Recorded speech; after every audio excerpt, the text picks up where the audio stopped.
Teachers of Reddit, what's the most creative excuse a student has given for missing homework? Okay, so I've been teaching high school English for 7 years now, and I swear I've heard everything when it comes to homework excuses. But this one student, Jason, from like 3 years ago, he was on another level with his excuse game. This kid was smart of but just hated doing homework, which like same TBH.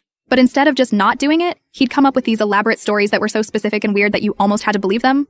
Anyway, one Monday morning, Jason comes in looking actually stressed, not his usual chill self. And I'm collecting the weekend essay assignment that was worth a decent chunk of their grade. When I get to Jason, he looks at me all serious and goes that he doesn't have it. I'm like, okay, Jason, what is it this time? Expecting something quick. But no, this man launches into the most detailed story I've ever heard. Apparently his grandma has this African gray parrot named Anthony that she's had for like 20 years.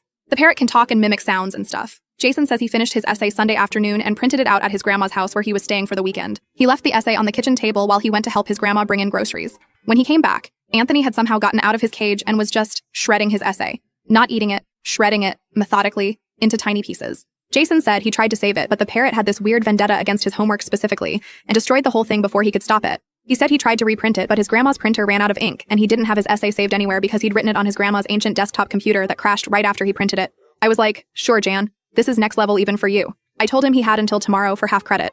After class, he actually came up to me looking genuinely upset and was like, Ms. Elise, I swear this actually happened, I'm not making it up this time. And pulled out his phone to show me a video his grandma had apparently taken of Anthony the parrot sitting on the kitchen table surrounded by tiny shreds of paper, looking smug af. I was still skeptical because, like, it could be any paper. So I told him I'd need more proof. The next day, this kid comes in with his rewritten essay and his grandmother. His actual grandmother came to school with him.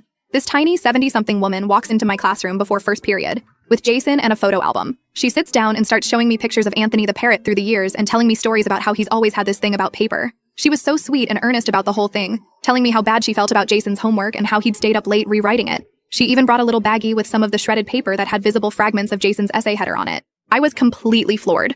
Like, either this was the most elaborate homework excuse Con ever pulled, involving a grandmother accomplice and a paper-shredding parrot, or it was actually true. I gave Jason full credit for the rewritten essay. What else could I do?